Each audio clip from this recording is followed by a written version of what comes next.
m'appelle Lucienne, Georges, prénom de mon nom de veuve.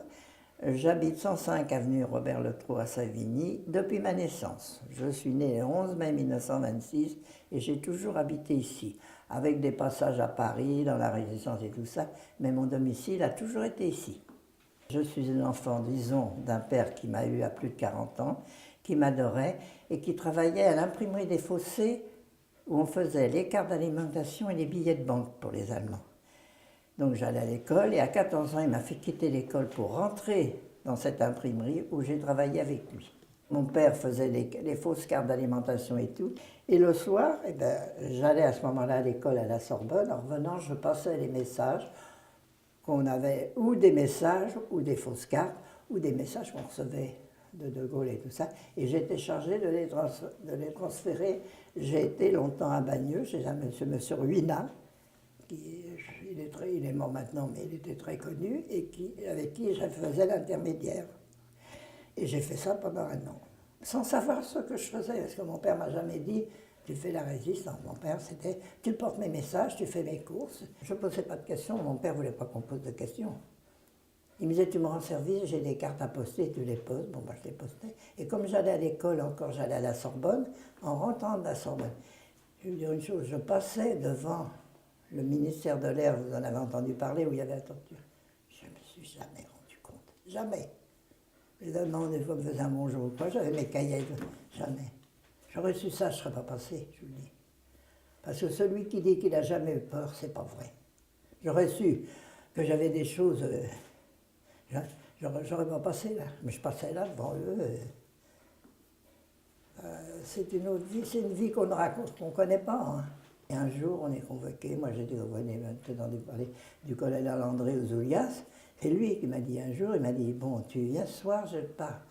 Il me dit, tu sais ce que tu fais de piano? Je dis non, je porte les plis à mon père et tout ça. Il me dit, alors, tu as fait tes séances, tu n'as jamais parlé parce qu'il ne fallait pas parler, dire on allait ni rien. Alors tu es maintenant membre de la résistance. Il m'a dit, maintenant, tu as fait tes preuves, tu rentres dans la résistance. Voilà comment je suis rentrée.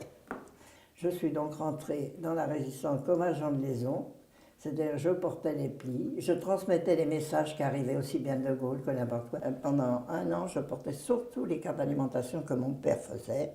On faisait aussi des billets de banque allemands et tout ça. Et au bout d'un an, alors là, en 1943, j'ai la date là, jusqu'à pendant un an, alors là, ça a été sans arrêt. Parce qu'il y a eu les messages qui arrivaient de Londres, hein, les armes, les petits revolvers. Je sais tirer au revolver.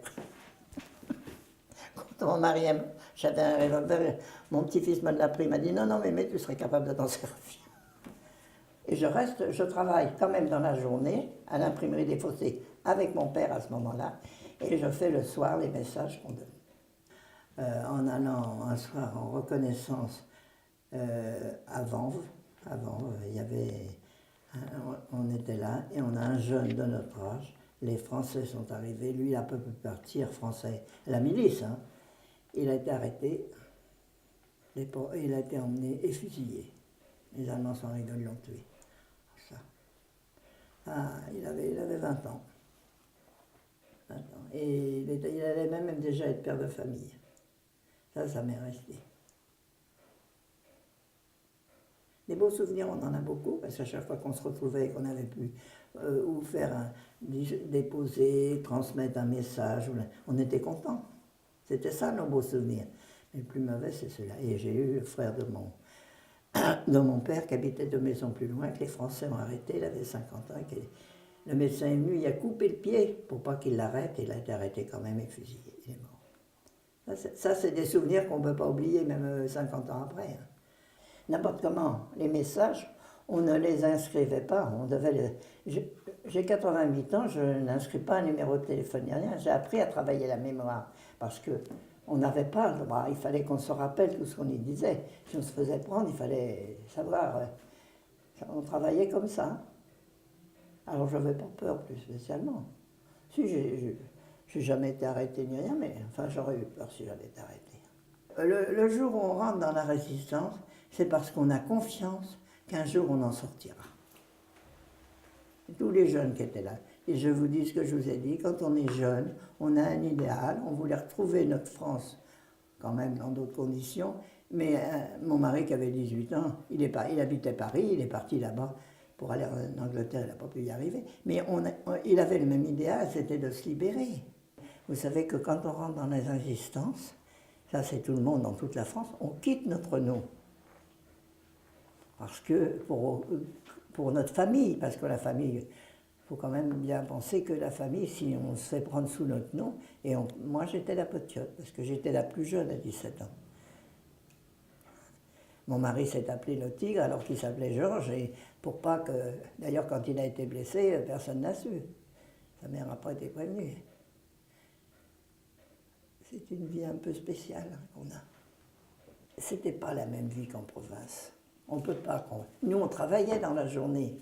Bon, le soir, on allait à des réunions, mais on n'avait pas la même vie que les gens, comme je vois mon mari qui a vécu là-bas 4 ans, vous comprenez? Moi, je travaillais. Je suis rentrée avec mon père dans l'imprimerie. J'ai appris la brochure. Alors, ça se passait comme ça, sous la main, des papiers sous la main, mais on n'a pas eu une vie, disons, isolée du monde. C'est pas du tout la même vie. On était un, deux, moi j'étais avec M. Brunet. M. Brunet, on l'appelait l'abeille. Mais c'était tout. Il avait lui d'autres rapports, moi d'autres, mais on n'était jamais à 10 comme ils nous ont montré dans les rues. Comme l'histoire Aubrac, je vous l'ai dit tout de suite, moi je l'interdis le film de Madame Aubrac. Parce que Madame Aubrac, dans son livre, dit qu'elle est rentrée à la commandanture, qu'on l'a laissé traverser tous les bureaux, qu'elle a vu un officier à qui elle a dit qu'elle était enceinte et tout, qu'elle voulait son mari, et puis il l'a laissé ressortir. On ne rentrait pas à la commandanture, c'est pas vrai. C'est pas vrai. Quand il chipait quelqu'un, il ne le laissait pas ressortir.